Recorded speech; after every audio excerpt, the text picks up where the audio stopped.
Well, mate, I've got to say, we're so impressed to hear this brand new single called Rules on Envy. I was wondering if you could tell us a little bit about the history of Ride for Rain, because you guys have been doing so many things over the last couple of years. Yeah, we have. So pretty much it started back in early 2005 is when we all got together.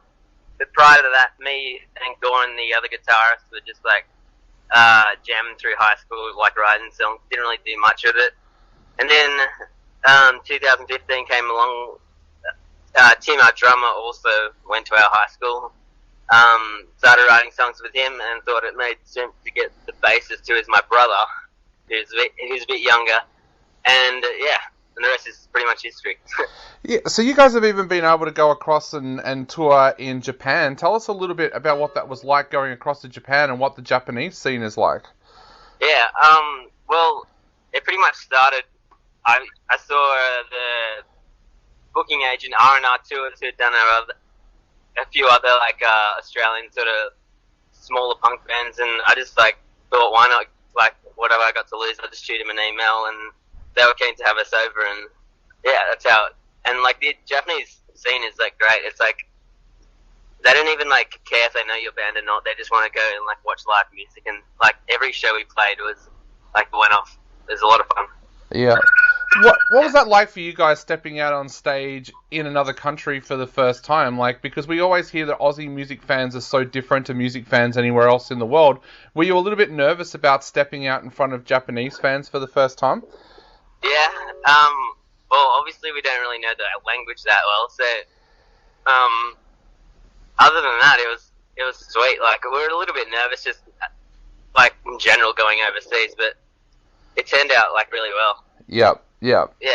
So now you've got the brand new EP coming out. Tell us a little bit about the writing and recording process that you've gone through for this EP. Well, pretty much we write like the same way we always have. We just pretty much, one of us writes a song, records it on the computer, and we send it out to the rest of the dudes and sort of like vibe off of what each other thinks. And once we have like a basic skeleton of the song, we went and recorded with Stevie Knight, who's done like a lot of pretty cool bands from Australia. And yeah, he puts his little touches on the songs, and yeah, that's how we pretty much came up with them. Each song is a little bit different, which is what we wanted to try and do with it as well.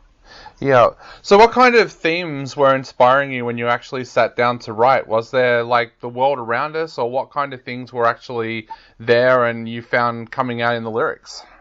Yeah, a lot of our songs generally aren't about specific events, or they're just more about like emotion. Once we like come up with a couple of lines, it's sort of just like trees out from there, really.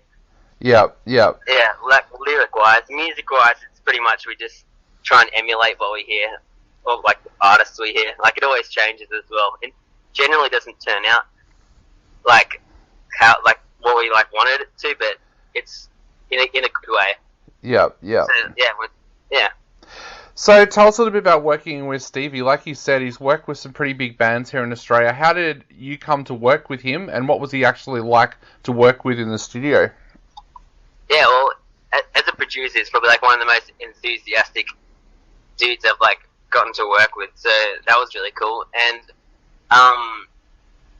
I pretty much like knew of him through obviously the bigger bands, and it was the first time we've worked with a producer, and like putting a little bit more money into the whole recording thing, and yeah, we were just more than happy.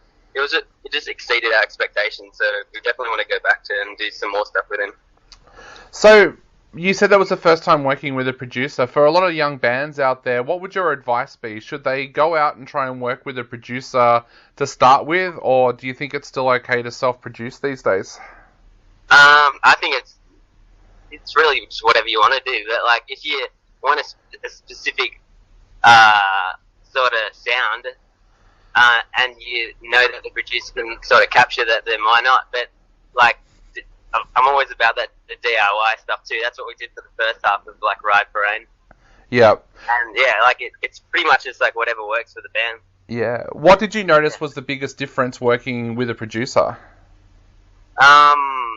That I don't know, just like think like, because it kind of brings in like a fifth person to the band that hasn't heard the songs before, and it's like showing it to someone and getting their criticism before it's actually released, and gets to change things, and I don't know, it has a little bit more input. Yeah. So tell us a little bit about this new single, Rules on Envy. Tell us a little bit about what the track's about and what people can expect to hear on it if they haven't heard it before. Well, I got the inspiration from the 1975 song Sincerity is Scary, and I liked the way that the drums sounded, how they sounded a little like offbeat, a little jolty, and I tried to copy that with the looping sort of drum beat and Rules of Envy. If you like listen closely, each like second snare or whatever is like not where it generally should be, and I thought that was kind of cool. And I just played off that beat and jammed like with guitar and whatnot, and then the song just sort of evolves from that. Yeah, and you also got to work with director Sam Asher on the video clip as well. Tell us a little bit about how the video clip came together and how you started to work with Sam. Well, Sam's actually a friend of my dad, through a sport they do called judo, and I'd done judo in the past, and I just sort of knew him from there, and we had just thrown ideas to and fro from each other, and it's like we wanted to do something a little comedic, but also a little bit not scary, but like as if we were going like crazy, and we were on the same page, and it turned out pretty much how we wanted it to. Yeah. So the big question now is, when can people expect the EP to come out, and where will they be able to grab a copy when it's out? Well, they'll be able to get it obviously on all online stores, and early next year, around March. Okay, awesome. So what have you guys got planned for 2020? Are you looking to get out onto the road to promote the EP, or what have you got planned? Yeah, we've got a couple of shows in the works. No, I won't say any dates just yet, unless something changes with the EP.